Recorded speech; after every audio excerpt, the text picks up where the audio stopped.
C'est l'histoire d'un architecte somnolent près d'une fontaine. Soudain, le cadran solaire indique midi, et ce dernier décide d'aller manger une hostie.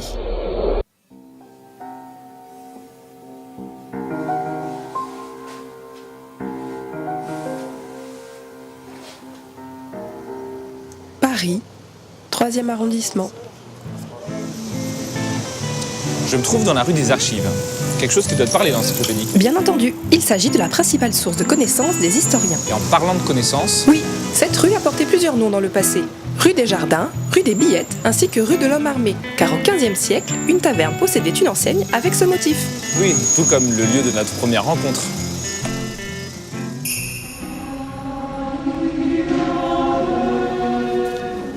Je me trouve ici dans un cloître, un espace religieux de méditation et de forme carrée afin d'imiter le jardin du paradis. Ce cloître est celui des Billettes, édifié en 1295. Son origine est relativement surprenante. Un juif nommé Jonatas aurait essayé de réduire une hostie à néant en l'entaillant avec un couteau, puis en la brûlant au feu, puis dans une marmite bouillante. Sans succès. Ce qui donna un surnom à la rue des Archives. La rue où Dieu fut bouilli. L'hostie et le couteau furent exposés dans le cloître jusqu'à la Révolution et leur destruction. Ah, donc l'hostie a fini par être détruite. Bon, chacun se fera son opinion sur la véracité de cette histoire, mais notons que des miracles tels que celui-ci sont souvent à l'origine de la création d'édifices religieux, afin d'attirer le maximum de fidèles.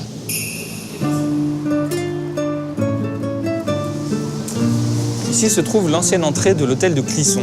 On y voit le M représentant la Vierge Marie que le connétable vénérait, ainsi que les blasons familiaux fièrement exposés. Cet ancien hôtel a ensuite été réutilisé à la Révolution pour y installer les archives nationales, d'où le nom de la rue. Ces archives ont été créées afin que tous les textes administratifs officiels soient conservés et diffusés au public. Ici se dresse une des plus anciennes façades polychromes, mêlant la brique rouge et la pierre blanche. Et ce type de décoration était très prestigieux au Moyen-Âge, tout comme le fait de posséder de larges fenêtres. Cette maison fut construite vers 1440 par Geoffroy Coeur, fils d'un très célèbre marchand, si riche que la fortune de ce dernier fut confisquée par le roi Charles VII.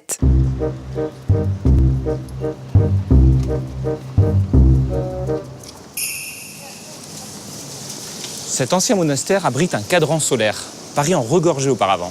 Il s'agit du système de mesure du temps le plus utilisé avant que le système complexe et précis de l'horloge ne se répande largement au XIXe siècle. Le cadran existe depuis l'Antiquité et sa base est simple. Un gnomon est placé sur la table du cadran et son ombre se déplaçant indique l'heure. C'est une jolie fontaine. Oui, elle date du XVIIIe siècle et elle présente un motif sculpté assez classique pour un mobilier urbain de ce type. Une naïade. J'imagine que tu sais ce que c'est, n'est-ce pas ? C'est une nymphe aquatique que l'on retrouve parfois dans la mythologie antique. Et c'est tout ? Visiblement, oui. Alors visiblement seulement, car cette façade est factice. À l'intérieur se dissimule un grand transformateur électrique.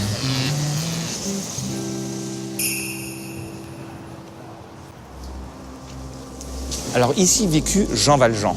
Ah, je ne le trouve pas. Attends une seconde. Attends, je parle du personnage de fiction, dans le grand roman Les Misérables. Ah oui, ça je sais. Ce roman, écrit par Victor Hugo en 1862, décrit le peuple parisien sous de nombreux aspects, et notamment celui de la lutte des républicains sur les barricades contre la monarchie. Oui, et il s'agit probablement du règne de Louis-Philippe, encore lui. Quoi qu'il en soit, Jean Valjean vient se réfugier ici, dans cette portion de la rue qui s'appelait auparavant la rue de l'Homme Armé. Tiens, on voit le centre Pompidou ici. Oui, Il s'agit quand même d'un des emblèmes de l'architecture du XXe siècle. certes, mais il ne se trouve pas dans cette rue. Non, mais l'atelier de l'un de ses créateurs, si, juste là. Afin de garder un œil sur son chef-d'œuvre. Ouais. Mais tu n'as pas l'air d'aimer la modernité, toi. Pardon ? Oh, pas du tout. Sache par exemple que dans cette rue se cache aussi un très bel hôtel particulier, réalisé par un grand architecte français très innovant. Et de quelle date ? Eh bien, du XVIIe siècle. Bon, passons à la devinette du jour. Souvenez-vous, l'énigme de la rue de Richelieu était: quel est le 4e fleuve qui se cache dans le square ? En voici la réponse, la Saône. Maintenant, la devinette du jour. Comment appelle-t-on le type de fenêtre qui a été inventé par l'architecte Mansart et dont on retrouve quelques spécimens ici, dans la rue des Archives ? Laissez vos propositions dans les commentaires. La réponse dans le prochain rêve.